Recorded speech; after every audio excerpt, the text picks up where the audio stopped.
Hello everyone, welcome to speed mathematics. आज set का 15वां दिन का सेट का सॉल्यूशन है।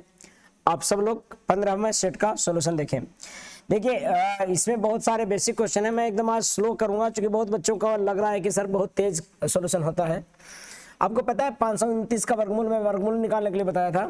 तो 529 का वर्गमूल कितना? 23 और 23 भागे 23 हो गया प्लस और 576 का वर्गमूल 24। तो बोलता है कि 1 गुने कितना। इसमें अब मैं क्या करूंगा, आप वर्गमूल निकाल के दिखाऊं। याद रखना है 23 24 का ही सबका। 23 में से 23 गया 1 और 1 प्लस 24 हो गया आपको 25। और यहाँ पर 1 गुने x था तो 25 1 में कितना से गुना करने पर आएगा?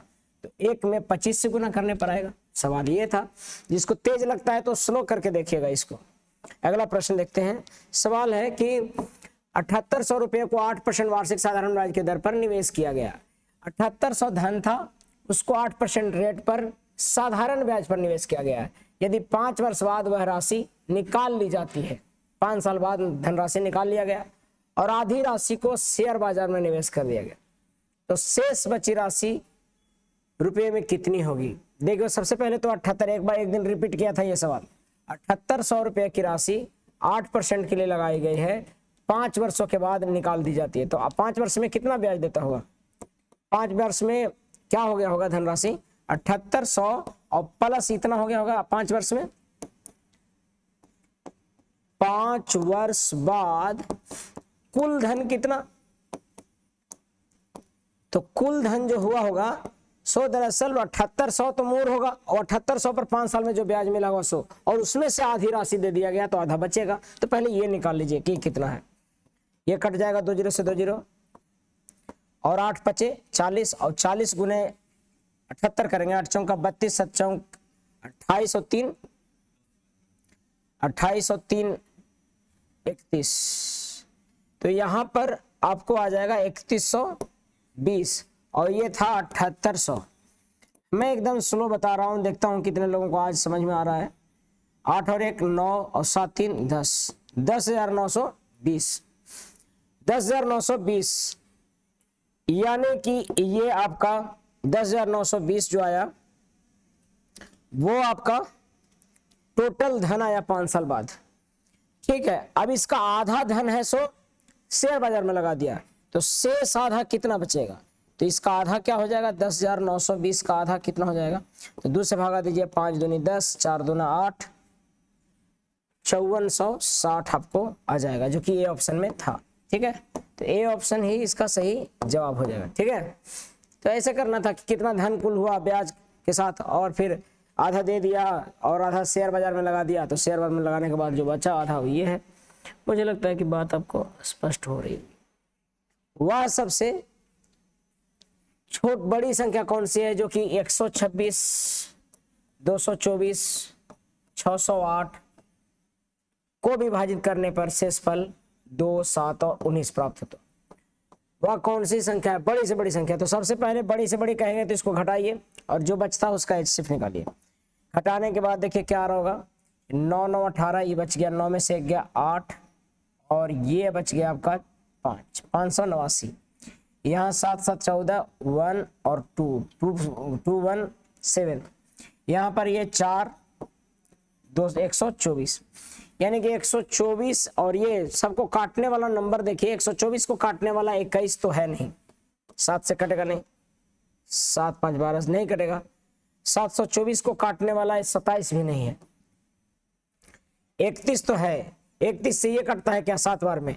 31 से ये कटेगा क्या 31 और आपको 31 दूनी 62, 31 तो यहाँ बच जाएगा 7 और 2, हाँ ये 9 बार में कट जाएगा। यानी कि इसका HCF कितना है इन सभी का HCF? तो पहले क्या करना है पता है? पहले इसमें घटा लेना है और उसके बाद जो आता है उसका HCF निकालना है। यानी कि इनको में भागा देने पर 31 से भागा देने पर हर इसमें 2 शेष बचेगा, इसमें 7 शेष बचेगा, इसमें 19 बचेगा। समझ रहे? ये क्वेश्चन रिपीट किया हुआ है। LCM HCF का वीडियो देखें। LCM HCF पढ़ाया गया आपको, आप देखिएगा, उससे टेस्ट वगैरह होगा, मैं टेस्ट लूंगा। देखो ये सवाल एक सिंप्लीफिकेशन का ये घातांक करने से था। अब देख रहे हैं 11 के पावर 4 के पावर 2 है तो 4 पावर के पावर का गुना हो जाएगा, तो 4 दूनी 8, गुने 1, यहाँ पर 11 का पावर जानते हैं 3 होता है और उसका पावर 2 दिया हुआ है और गुने 11 दिया हुआ है और प्लस 21 है। आप कैलकुलेशन अगर जानते होंगे तो ये ज्यादा लफड़ा नहीं हुआ होगा। 11 का पावर 6 हो गया होगा यहाँ पे और ये 5 होगा, यानी कि 11 के पावर 8 और 1, ये वाला पावर 1 है ना, तो 8 और 1 9 गुने 1/11 के पावर 6 और प्लस 21। 6 से भागा देंगे तो यहाँ 11 का पावर 3 और प्लस 21 बचेगा। 11 का पावर 3 1331 और प्लस 21 तो ये हो जाएगा 1352, जो कि ऑप्शन में है 1352 कहीं, तो ये ऑप्शन में है। मुझे लगता है कि बात एकदम स्पष्ट हुआ होगा। अगले प्रश्न की तरफ बढ़ते हैं। अगला सवाल कह रहा है कि P बराबर दे दिया है 999। जब भी ऐसा दे तो समझना कि कोई होल क्यूब या होल स्क्वायर होने वाला है किसी टर्म का। देखो ये P इंटू बहुत पहले ये पूछा करता था, अभी भी कोई सवाल पुराना नहीं होता। आप समझिएगा, इसको गुना कीजिएगा तो आपको ए क्यू बराबर P Q plus 3p square और प्लस 3p है और प्लस 1 है। यहाँ पर ये देखिए p प्लस 1 का होल क्यूब फॉर्मूला होता है, p प्लस 1 का होल क्यूब। चूंकि ए क्यू प्लस 3, देखो मैं बताया था कि a प्लस b का होल क्यूब होता है क्या, इसका होल क्यूब होता है a cube plus 3a square b plus 3ab square और प्लस b क्यूब। अगर b बराबर 1 लेंगे तो यहाँ पर रिजल्ट आएगा क्या, a cube plus 3a square plus 3a plus 1। किसका वैल्यू, a प्लस 1 का होल क्यूब का वैल्यू। चूंकि b बराबर आपने क्या ले लिया, b बराबर 1 लिया, तो ऐसा। और वहां पर इसके जगह पर क्या दे रखा था, इसके जगह पर दे रखा था p। तो आप बेसिक फॉर्मूले याद रखिए और उसी से बनता। अब इतना क्यूब रूट यहाँ पर दिया हुआ है, ये क्यूब रूट दिया हुआ है, यानी कि इसका वैल्यू कितना हो जाएगा p प्लस 1 और p आपको कितना दिया हुआ था 999, यानी कि 999 और प्लस 1 अगर ये देखें तो आपको ये हो जाएगा 1000। मुझे लगता है कि आंसर हो जाएगा कौन सा, पहला। और अगर यहाँ पर नहीं तो इसको इस तरह से बनाना है, ठीक है। अगला सवाल देखते हैं। सवाल में बदलाव ज्यादा नहीं करेगा, ये डिटो पूछता है n संख्याओं का औसत 36 है। पता नहीं है संख्याएं कितने हैं, लेकिन उसका औसत 36 दिया हुआ है। 75% में से प्रत्येक को 6 बढ़ा दिया जाए और प्रत्येक शेष संख्या को 9 से कम कर दिया जाए। 75% संख्याओं में 6 बढ़ा दिया जाए और 25% संख्याओं में 9 कम कर दिया जाए, ठीक है। इसमें 6 बढ़ा दिया जाए और इसमें 9 कम कर दिया जाए, तो संख्याओं का नया औसत कितना है। मान लीजिए 100 संख्याओं का औसत कितना है, 36 है। तो 75 संख्याओं में 6 बढ़ा दें और 25 संख्याओं में 9 कम कर दें, यानी 36 और 9 कितना, 36 और 6 बढ़ा दिया जाए ना तो 42 हो रहा होगा। और 36 में से 9 कम कर दिया। प्रत्येक संख्या में बढ़ा देना का मतलब कि औसत में बढ़ाना, ठीक है। तो औसत कितना था 36 में 6 बढ़ा देना है और 9 कम करना है, तो 25 संख्याओं का औसत। देखो 75 संख्या में 6 बढ़ा देना है तो 36 औसत था, 6 बढ़ाएंगे तो 42 हो जाएगा। और बाकी जो बचा उसमें 9 कम करना है प्रत्येक में, तो 36 में से 9 गया। यहां पर आप देखिएगा तो इसका रेशियो आपको आएगा 25 कम 25, 25 3 75, 25 4 का 100। 4 में औसत 36 है और 3 का औसत 42 है और 1 का औसत 27 है। गुना करेंगे तो 36 गुने 4 कर सकते हैं डायरेक्ट मेथड से। और क्या बोलता है, तो नया औसत बोल रहा है। अब देखो नया औसत मान लेते हैं कि 36 है, 36 है, तो 36 में क्या बढ़ेगा क्या घटेगा हम देख लेते हैं। यहां पर 4 संख्याओं में जो भी बढ़ेगा सो बढ़ेगा। याद रखिए जब भी अगर ऐसे दे दिया जाए, कुछ बढ़ा दिया जाए, कम कर दिया जाए, तो ऐसे औसत कैसे काउंट करेंगे, 4 संख्या में बढ़ेगा। देखो 36 से कितना बढ़ रहा है 6 और 6 कितने लोगों में, 3 लोगों में, तो 6 3 18 बढ़ जाएगा। और 6 से कितना कम हो रहा है -9 और 9 कितने में कम हो रहा है 9 में, तो 9 कमेगा। और 18 में से 9 गया कितना 9, यानी कि 36 प्लस नया औसत जो आएगा सो 36 प्लस 9/4 आएगा, तो 4 दूनी 8, 38.25 है कहीं, तो 38.25, इसको सोल्व कीजिएगा तो जोड़ के आएगा 38.25।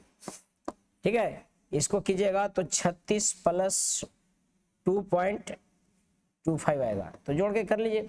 दूसरी बात कि आपको अगर नहीं समझ में आता ये तरीका, कोई बात नहीं, 75 या अनुपात निकाल लिए ना, तीन अनुपात कितना आ गया, 1 आ गया। तो तीन संख्याओं का औसत 42 और एक संख्या का औसत 27, तो सभी चार का औसत क्या हो जाएगा, ये निकालना है आपको। 3 गुने 42 गुने 3 करना है, प्लस 27 गुने 1 करना है, और 4 से भागा दे देना है, ये नया औसत हो जाएगा। आप कैसे भी कर सकते हैं इसको। ठीक है, मुझे लगता है कि बातें आपको स्पष्ट हो रही होंगी, ये सब बातें समझ में आ रही होंगी। आगे देखते हैं सवाल। अगला सवाल कह रहा है कि एक वस्तु को 500 में खरीदा गया और 850 में बेचा गया। 500 में खरीदकर 850 में बेचा गया, यानी क्रय मूल्य जो है आपका 500 है और विक्रय मूल्य जो है आपका वो 850 है। तो कितना रुपया अधिक में बेचा गया, यहां पर बेचा गया, तो प्रतिशत लाभ क्या होगा, प्रतिशत लाभ, बेचा तो गया 350 रुपया अधिक में, तो 350 रुपया जो है वो 500 पर लाभ हो रहा है, तो प्रतिशत लाभ के लिए, प्रॉफिट परसेंट के लिए गुने 100%, लाभ गुने 100% बटा क्रय मूल्य, यही होता है। अब लोग सब लोग जानते होंगे, इसको काट दीजिएगा, 500 से 500, 5 सते 35, 70% प्रॉफिट हो रहा। मुझे लगता होगा कि सबको ये बातें स्पष्ट हो रही होंगी। अगला प्रश्न संख्या देखिए, प्रश्न कह रहा है 48 कि एक दुकानदार ने 140 रुपया एक रेडियो खरीदा। 25% लाभ अर्जित करने के लिए उसने, अच्छा 25% लाभ अर्जित करने के लिए 140 वाला को कितना में बेचना होगा। 25% का मतलब कि 1/4, 1/4 अधिक में, यानी कि 140 गुने 5/4 में बेचना होगा उसको। 1/4 बढ़ा के बेचना होगा, क्रय मूल्य है, बढ़ा के बेचना होगा इतना में। तो जब ये 25% लाभ कमाना चाहते हैं तो विक्रय मूल्य इतना रखना होगा। अब ये तमाम चीजें एकदम डायरेक्ट लिख दे रहे होंगे, समझ में नहीं आ रहा होगा। क्रय मूल्य में कितना, 25% लाभ, तो 140 गुने 125/100 करते, काटिएगा तो 25 25 25 से 25 चौका 100, वही आ रहा होगा। अब ये कहता है कि इतना में बेचेंगे तो आ जाएगा, लेकिन क्या है कि अपने बाजारी मूल्य को निर्धारित करता है, परंतु बिक्री के समय 2% छूट दे देता है। 25% लाभ हुआ है, लेकिन 25% लाभ 2% छूट देने के बाद है। तो कहने का मतलब ये जो विक्रय मूल्य आना चाहिए 2% छूट देने पर आना चाहिए। यानी कोई वस्तु का एमपी ऐसा रखिए, इसको 2% छूट देंगे, यानी कि 98/100 होगा, तब ये 140 गुने आपको 5/4 आना चाहिए। ये जो एसपी आना चाहिए छूट देने के बाद। तो उसका वास्तविक लाभ प्रतिशत कितना है निर्धारित करता है, परंतु बिक्री पर समय 2% छूट देता है, तो वास्तविक लाभ प्रतिशत कितना है। ओके सॉरी, ये कह रहा है ना कि 25% लाभ कमाने के लिए बाजारी मूल्य निर्धारित करता है, और कितना निर्धारित करता है, 25% लाभ कमाने के लिए, यानी कि एमपी वाला हुआ, लेकिन इतना में बेचता नहीं है। वह क्या करता है कि परंतु बिक्री के समय 2% इस पर क्या कर देता है, छूट देता है। 2% छूट दीजिएगा ना, तो 140 गुने 5/4 आया, और 2% छूट देंगे तो 98/100 करना होगा। यह नया एसपी आएगा, यानी कि इतना में बेच दिया, बेचने का मन था उसको 25% लाभ पर, लेकिन जब बेचे लगा तो उसमें छूट दे दिया इतना। तो कहता है उसका वास्तविक लाभ कितना है।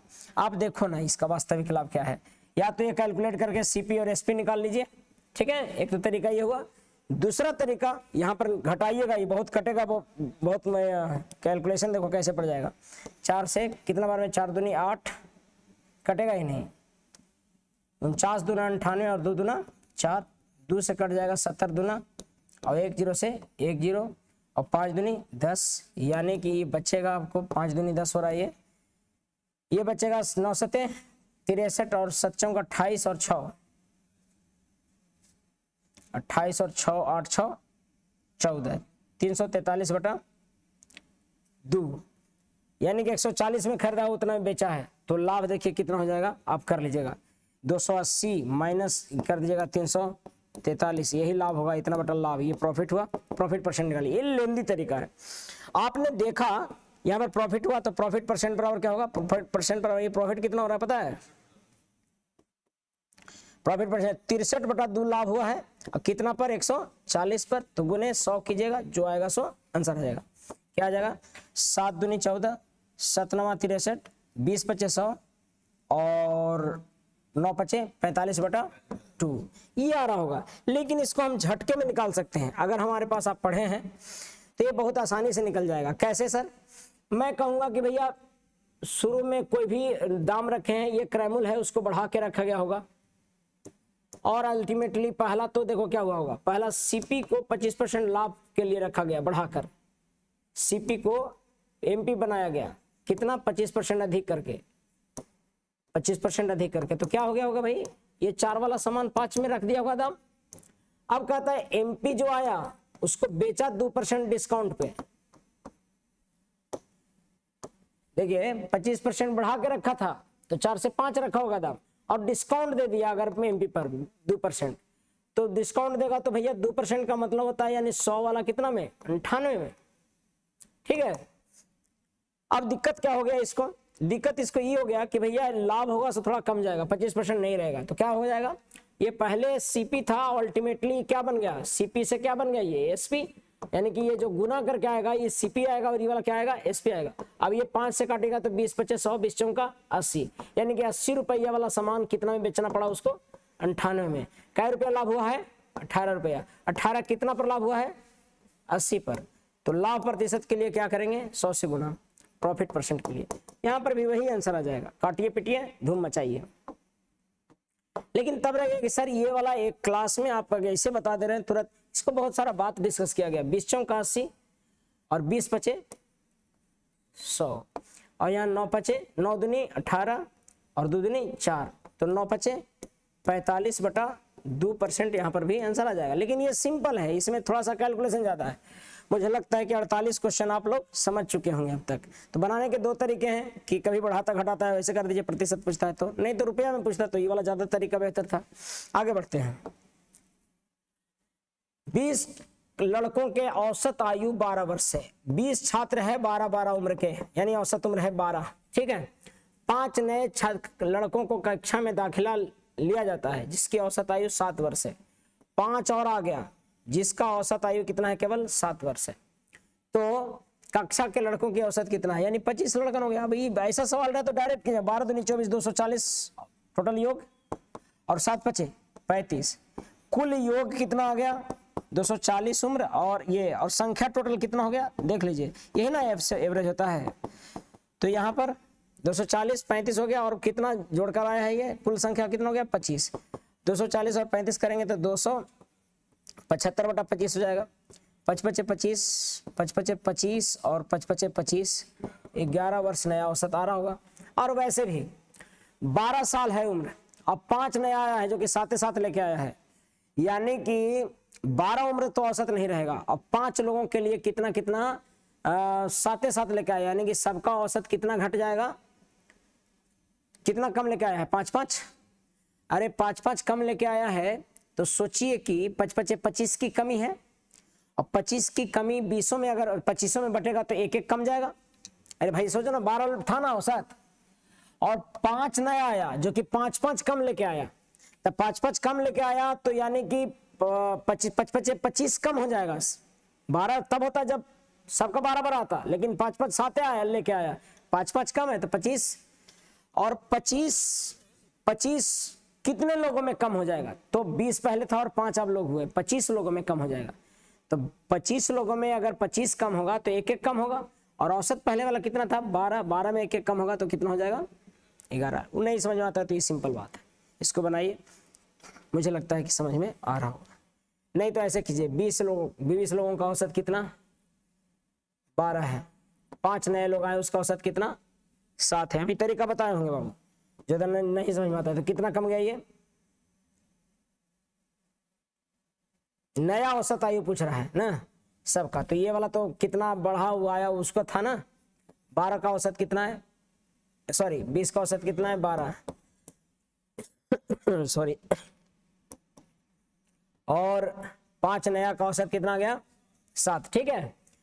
यहां पर ऐसे सोचना था कि सबका औसत निकालना है, ठीक, हमको 25 का औसत, तो सोचो 25 का औसत मान लेते हैं कि 12 हुआ, लेकिन सर दिक्कत क्या है कि 25 में बटेगा कुछ, जो भी घटे बढ़ेगा 25 में बटेगा। यहाँ 12 से कितना बढ़ा या घटा, 12 से बढ़ा घटा नहीं, 5 कितना 5 घट गया, और 5 बचे 25 घट जाएगा। अब 25 अगर घट गया तो सोचो 25 लोगों में घटेगा तो एक एक घटेगा, तो 12 माइनस 1 वही हो रहा था 11, नया औसत। हमको लगता है काम हो गया। एक वस्तु को उसके अंकित मूल्य का 2/3 पर बेचने पर 10% की हानि होती है। तो यदि वस्तु को अंकित मूल्य पर बेचा जाए, 2/3 का मतलब समझते हो, अगर अंकित मूल्य एमपी, अगर अंकित मूल्य आपका 300 है तो बेचा कितना में जा रहा है, 200 में। तो क्या हो जा रहा है 200 में बेचने पर 10% की हानि, परंतु अंकित मूल्य पर बेचा जाता तो कितना लाभ होता, 10% हानि पर बेचा जा रहा है इसमें। ये 200 में बेच के 10% हानि, यानी सीपी कितना होगा, 10% हानि में ही बिका है, यानी कि 90 में बिका है, तो 90 बराबर आपका कितना 200। तो क्रय मूल्य निकालने के लिए 100 से गुना, यानी कि सीपी आपका आ जाएगा, जानते हैं कितना, सीपी आ जाएगा 1 0 से 1 0 कैंसिल, 2000/9, ये आपका सीपी आ गया। और अंकित मूल्य कितना है 2000/9, और अंकित मूल्य कितना, यानी कि एमपी कितना है, एमपी आपका है 300। तो एमपी बटा सीपी कर लीजिए, एमपी और क्या पूछ रहा है, कितना लाभ होता है यदि अंकित मूल्य पर बेचता है।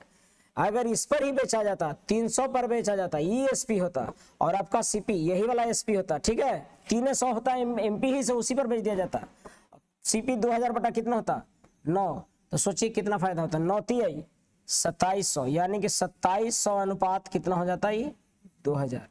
कहने का मतलब कि 27 वाला सामान, सॉरी 20 वाला सामान कितना में 27 में, यानी कितना लाभ हो रहा है 7 लाभ कितना में 20 में। तो कितना परसेंट लाभ हो रहा है, तो 20/5 प्रॉफिट परसेंट के लिए जितना लाभ हुआ सो लिखिए ऊपर, और कितना से लाभ हुआ, क्रय मूल्य कितना था 20। अब आपको समझ में आएगी क्रय मूल्य कैसे लाए सर, देखो हानि हुआ है 10%, तो 90 बराबर इतना, तो क्रय मूल्य बराबर 100। आप कैलकुलेट कीजिए, 20/5 100, 7/5 35%, और आंसर हो जाएगा 35%। ठीक है, प्रश्न संख्या 50 के बाद देखिएगा 51 कह रहा है 66 मीटर लंबी गतिमान रेलगाड़ी एक दिशा में जाती हुई दूसरी 88 मीटर लंबी रेलगाड़ी को 1.168 मिनट में पार कर जाती है। तो मिनटें पॉइंटें देख के छोड़ दिया हमने, पार कर जाती है। यदि दूसरी रेलगाड़ी 30 की चाल से चल रही है तो पहली रेलगाड़ी की चाल कितना, अच्छा विपरीत से है कि सेम दिशा में है,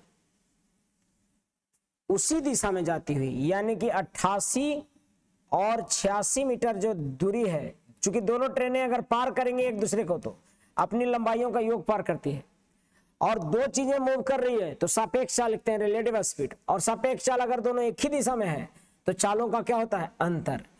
तो अगर कह रहा है कि दूसरी एक इतना मीटर लंबी रेलगाड़ी उसी दिशा में जाती हुई दूसरी 88 मीटर लंबी रेलगाड़ी को इतना मिनट में पार करते हैं, यदि दूसरी रेलगाड़ी कितना है 30 तो चल रही है, तो पहली रेलगाड़ी की चाल किस चाल से चल रही है, पहली रेलगाड़ी मान लीजिए कि x से चल रही है और दोनों की दिशा में है तो x माइनस 30 के, और यहाँ पर किलोमीटर प्रति घंटा है तो ये 5/18 से, और कितना देर में पार कर रहा है 168/1000। ये मिनट है, आवर में बदलने के लिए आपको 60 से भागा देना होगा, हमको मिनट में बदलना है तो 60 से, सेकंड में बदलना है तो 60 से गुना करेंगे।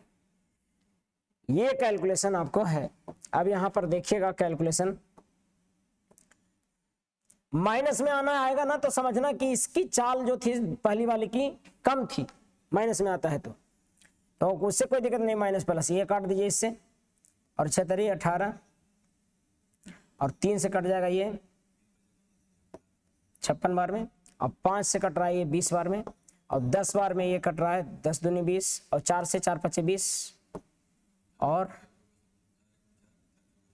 14 चौका 56, 14/5 आया।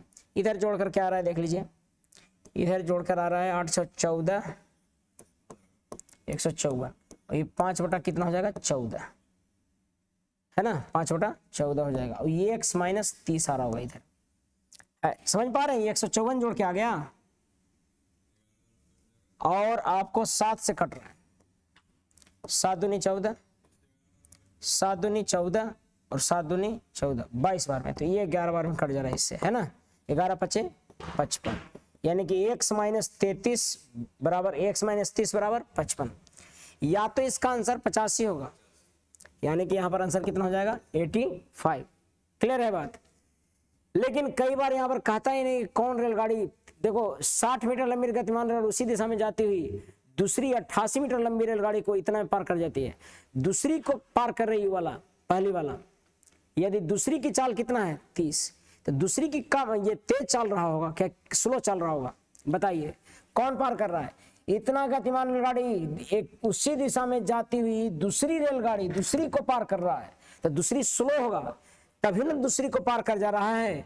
अगर ये पहली की चाल हमारा ये वाला यहाँ पर 30 है तो ये ज्यादा चाल होगा 30 से, तभी इसको क्रॉस कर जाएगा। तो यहाँ पर दिक्कत होता है कि सर आंसर 25 होगा कि 85 होगा। तो अगर ये पहली ट्रेन होती तो उसका चाल 25 होता, आगे वाली ट्रेन होती जिसका पीछा किया जा रहा है, और जो पीछा कर रहा है तो इसका चाल निश्चित तौर पर इससे क्या होगा ज्यादा होगा। इसीलिए यहाँ पर कितना आंसर, यहाँ पर सर आप बोले कि सर 30 में से x क्यों नहीं लिखेंगे, x में से 30 क्यों अंतर क्यों लिखे हैं सर, पता है सापेक्ष चाल के कारण, क्योंकि एक ही दिशा में है, लेकिन किस में से किसको घटाना है, तो जो चाल जो ट्रेन पीछा कर रही है उसका हम ज्यादा मानेंगे, उसमें से घटाएंगे कम वाला का। मुझे लगता है कि क्लियर है। अगले प्रश्न की तरफ, x y से 10% अधिक है, y से तो y को 100 मानिए, 10% अधिक तो 110, और y x से कितना कम है, y से 10% अधिक है तो x से कितना कम है, ये x से सर कम है 10, लेकिन 10 किससे x से, x कितना है 110, तो प्रतिशत कमी जब निकालना है तो प्रतिशत कमी बराबर इतना गुने 100, काट दीजिए 1 0 से 1 0, 100 बटा 11, 11 99, 11 99, 11 99 पूर्णांक 1 बटा 11%, ये सब लोग जानते भी होंगे। तो ये हो गया आंसर 9 पूर्णांक 1 बटा 11%। हमें लगता है कि बन ही गया होगा सबसे। अगला सवाल देखिएगा, 53 किसी वस्तु की किसी धनराशि 3 वर्ष में 5% दर से चक्रवृद्धि ब्याज इतना है तो उसी उतने ही समय में उसी दर से साधारण ब्याज कितना होगा। तो 3 साल का चक्रवृद्धि ब्याज दिया हुआ है और साधारण ब्याज निकालना है ना। तो मैं एक काम करता हूँ, 5% के लिए हमें पता है कि प्रिंसिपल अगर 100 है तो 5% के लिए 3 वर्ष का एसआई जो होता है 100/15 होता है एसआई, और सीआई की जो बात है 3 साल के लिए तो एसआई पॉइंट 2 डिजिट और 2 डिजिट में लिखना है 3r² और r³ होता है सीआई निकालने के लिए। जब भी ऐसा रहेगा तो आप देखिएगा यहाँ पर, तो यहाँ पर एसआई कितने साल का, एसआई 3 साल का होना चाहिए, 3 साल तो 5×3 15 यहाँ पर हो जाएगा एसआई।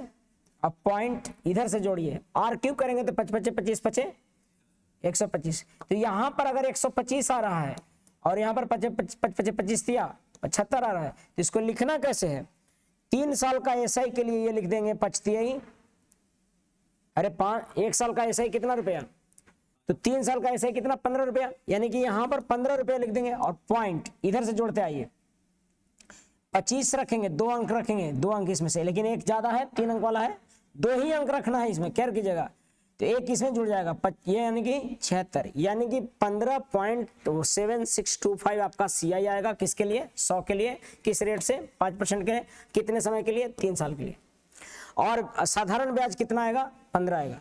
अब सोचो मेरा दिया हुआ है 15.7625, यहाँ है 125 252.20 और हमें निकालना है क्या 15। मुझे लगता है कि यहाँ पर एसआई निकल आएगा। इसको पॉइंट है ये हटाइएगा ना ये पॉइंट, तो यहाँ पर 2 पॉइंट ये भी था, यानी कि ऊपर में आपको 2 जीरो होगा केवल, ये दोनों हटाइएगा तो ऊपर में कितने जीरो बढ़ेंगे, और दोनों हटाइएगा तो ऊपर में 2 जीरो और बढ़ेंगे, ठीक है 100। अब 25 से ये ऐसा नंबर लिया हुआ रहता है कि 25 से कट रहा होगा, दिख रहा होगा, देखिए मैं 25 से काट देता हूँ, 25 चौका 100 हो रहा होगा, अब 25 छक्का 150, 25 दिया 75 और 25 पचे 125, 25 पचे 25 से 125 और 0 0 0 और 25 दिया 75, तो ये आ जाएगा आपको वही, ठीक है। अब ये 6305 आ रहा है, 6 चौका 24, ये 5 से कटता है क्या, 15 से कट रहा है क्या, 5 3 8 6 14, 15 से नहीं कटेगा लेकिन 5 से कटेगा, 5 से काटिए पहले, डेसिमल में तो नहीं आ रहा, 5 दिया 15 और 5 12 पचे 60 और 5 छक 30 और 5 एकम 5। अब ये इसका दुगना है, ये 2 बार में कट जा रहा है यानी 20 बार में कटेगा, तो 4 3 12 12 दूना 24 240 रुपये इसका आंसर। पिछला सेट में भी ये था सवाल 240। पिछला सेट में हम बनाए थे कैसे उसको देखिएगा, और ये आज बनाए हैं कैसे देखिएगा। दोनों में से जो समझ में आता है उसको कीजिए। 2 साल का यहाँ पर 5% बड़ा सिंपल नंबर दिया हुआ था। अगर ये 8% होता ना,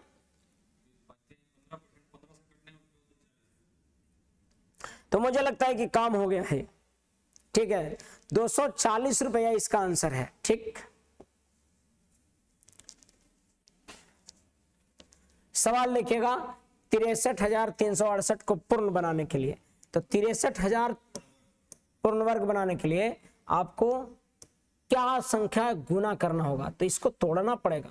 गुना करना है तो इसको तोड़ना पड़ेगा। क्या कीजिएगा आप, तोड़ना बड़ा जटिल है एग्जाम में, लेकिन फिर भी देखिए आप यहाँ 8 से कट रहा है क्या, नहीं कट रहा है। 4 से कट रहा है क्या, 4 से कटना चाहिए। 4 15 चौका 60, 3 33 हो गया होगा, 4 8 32, 4 चौका 16, 4 दूनी 8। अभी भी 2 से कटेगा, 2 नहीं बल्कि 4 से ही कटना चाहिए। फिर 4 कटेगा, 4 3 12। हाँ, तो 4 से तो कटने से रहा, तो 2 से गुना करो। यहाँ 2 फुट बच गया, 2 फुट बच गया। 2 7 14 है ना, 4 से कट नहीं रहा है। जहाँ देखिए कट वर्ग पूर्ण वर्ग होना चाहिए तो 4 से कटना चाहिए हर बार, लेकिन अभी देखो 2 से कट रहा है। 7 दूनी 14 और 9 दूनी 18, 2 दूनी 4, 2 कम। इसके बाद से 2 आएगा ही नहीं कभी, क्योंकि ये ऑड नंबर हो गया, यानी कि 2 ही रहेगा। तो 2 जब एक इसका जोड़ा नहीं मिल पा रहा है तो 2 कम से कम होना चाहिए, या 8 से गुना करने पर। छोटी से छोटी संख्या तो 2 से गुना करने पर। ठीक है, मुझे लगता है काम हुआ है। 8 भी होता तय हो जाता, लेकिन छोटी बोल रहा था तो 2 लेंगे। 15 पुरुष एक काम को 6 दिन में करते हैं, तो 7.5 दिन में उसी काम को 7.5 दिन में पूरा करने के लिए कितने पुरुषों की जरूरत होगी, तो एक पुरुष को। तो 15 छक्का 90, और 90 है सो 900 हो जाएगा, और 975 से कटेगा कितने बार में, 12 बार में। तो मुझे लगता है कि आपको समझ में आ रहा है। x बराबर कितना हो जाएगा, 12। आप कैलकुलेशन करके देखिएगा। अगला प्रश्न की तरफ बढ़ते हैं। सवाल कह रहा है कि ABCD का अनुपात दिया हुआ है, ये सबको बनना चाहिए ऐसे, और अनुपात में वितरित की जाती है। C की राशि प्राप्त राशि A की राशि से 1668, C की राशि A की राशि से 4 यहाँ अधिक है, और ये 1667 अधिक है, यानी कि 4 बराबर कितना, 1668 अधिक है। तो B और D को मिलाकर राशि, तो B और D, B वाला ये है और D वाला ये 11 है, तो 11 + 16 होगा। तो ये B + D कितना निकल जाएगा, आप देखिएगा। तो 4 चौका 16, और 16 से गुना कर दीजिएगा तो 8 चौका 32, लास्ट में 2 2 के है 32, 8 चौका 32 और 8 छक्का 48 और 3, 8 चौका 32 के 2 हाथ में 3, 6 चौका 24 और 3 27, 72 लास्ट में किसके हैं भाई, ये वाला के है। आंसर हो जाएगा बॉल। अब पूरा गुना नहीं करें, ऑब्जर्व करते रहें कि कौन सा यूनिट प्लेस आ रहा है, तो उससे भी लग जाएगा आसानी से। अगला सवाल देख रहे हैं, सवाल 57। यदि दो वर्गों के क्षेत्रफल का अनुपात 9:1 है, एरिया का रेशियो दिया है 9:1, 2 वर्ग, पहला वर्ग और दूसरा वर्ग का, ठीक है, तो उनके परिमाप का अनुपात देखो भाई साहब। एरिया अगर 9:1 है तो जो साइड का अनुपात होगा वही परिमाप का अनुपात होगा।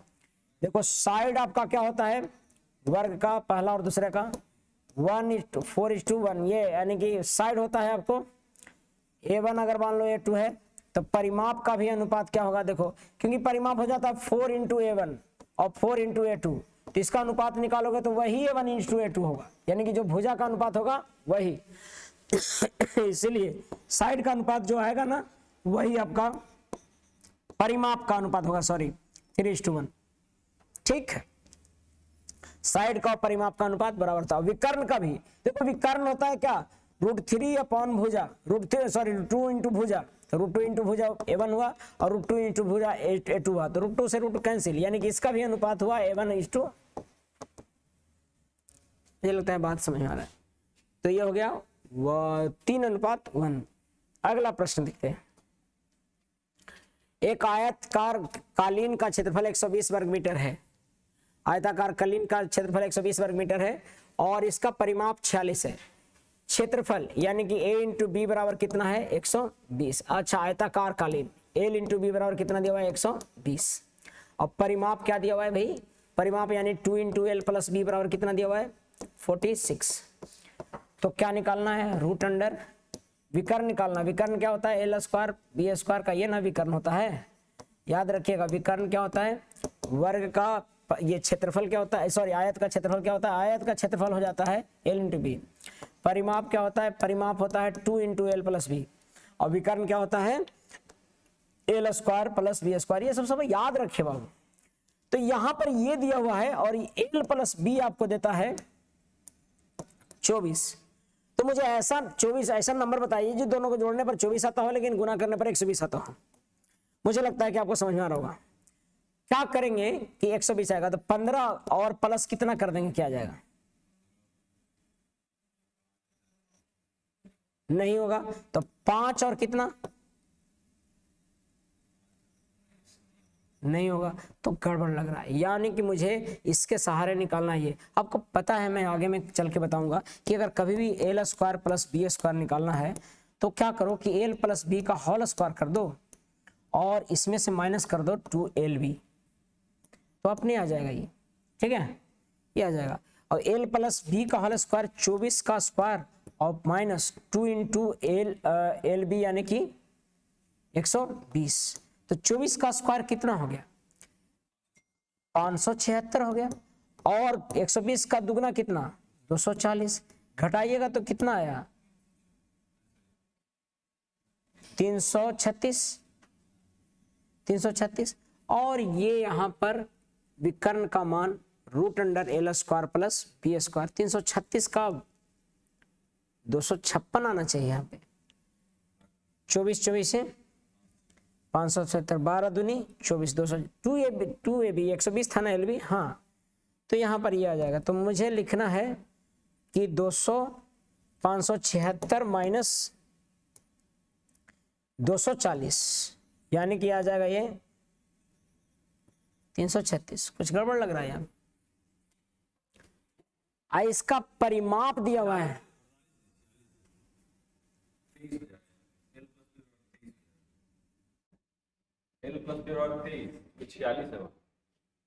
अच्छा 46 दिया हुआ है और 48 लिए हुए हैं शायद, इसके चलते मैं देखो यहाँ पर गलत ले रखा था। 48 नहीं 46 है, तो यहाँ हो जाएगा कितना? 23। अगर गलत लेते हो तो गड़बड़ हो जाएगा। 23 का स्क्वायर कितना और माइनस 2 इंटू 120। 23 का स्क्वायर कितना हो जाएगा?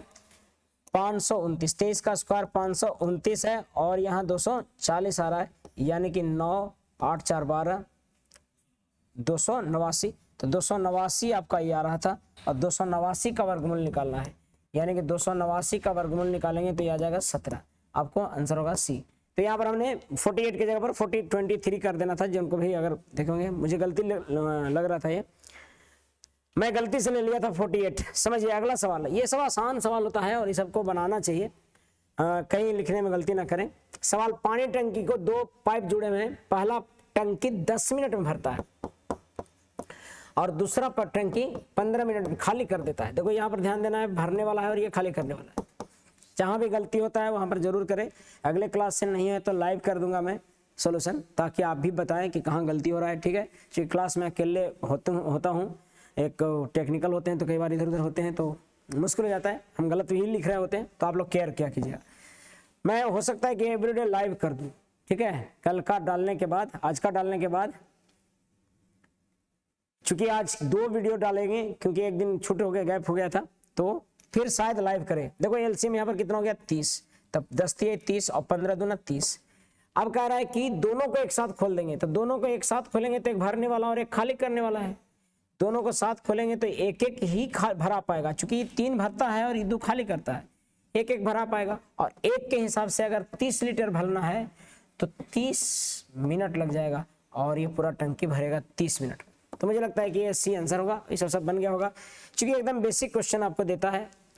अब सवाल देखिए, कहता है एक थैली में 50 पैसा और 25 पैसे और आपको 1 रुपये के 3 तरह के सिक्के हैं। 1 रुपये 50 पैसे और 25 पैसे, इनकी संख्या का अनुपात दे रखा है 2:3:4। जब भी चेहरे का मूल्य और संख्या दिया हुआ है तो पूरा 1 रुपया का मूल्य निकालिए। सॉरी, 1 रुपये का मूल्य, अगर 2 सिक्का है तो 2 रुपया देगा, 50 पैसे वाला 3 सिक्का है तो 1.5 रुपया देगा, है कि नहीं, और 25 पैसे 4 सिक्का है तो 1 रुपया देगा। यानी कि टोटल मेरे अनुसार, चूंकि हम अनुपात को ही रियल संख्या मान लिए, तो मेरे अनुसार टोटल कितना होगा, 1 1 2 और 2 2 4, 4.5 रुपया मेरे अनुसार पूरे थैले में मूल्य हो गया। और ये जो 4.5 है सो एक्चुअल में कितना है, 216 रुपया है। तो 4.5 अगर 216 है तो हमको किसकी संख्या निकालना है, 50 पैसे की संख्या निकालना है। 50 पैसे की संख्या कितना, 3। तो 50 पैसे की संख्या जो निकालेंगे वो क्या हो जाएगा, 50 पैसे की संख्या निकालिएगा 3 से। तो ये डेसिमल हटा दीजिए, पहले ऊपर में गुने 100 कर दीजिए, 1 0 से 1 0 काट दीजिए, 45 है तो 9 से कट जाएगा, या फिर पहले 3 से ही काट दीजिए। 3 15 45, 2 5 10, 3 5 15 और 3 से कट जाएगा, ये 3 7 21 और 3 दूनी 6, 72 72 दूनी 144 इसका सही जवाब होगा। मुझे लगता है कि ये बातें स्पष्ट हुई होंगी। अगले वीडियो में मिलते हैं। धन्यवाद। जय हिंद, जय भारत।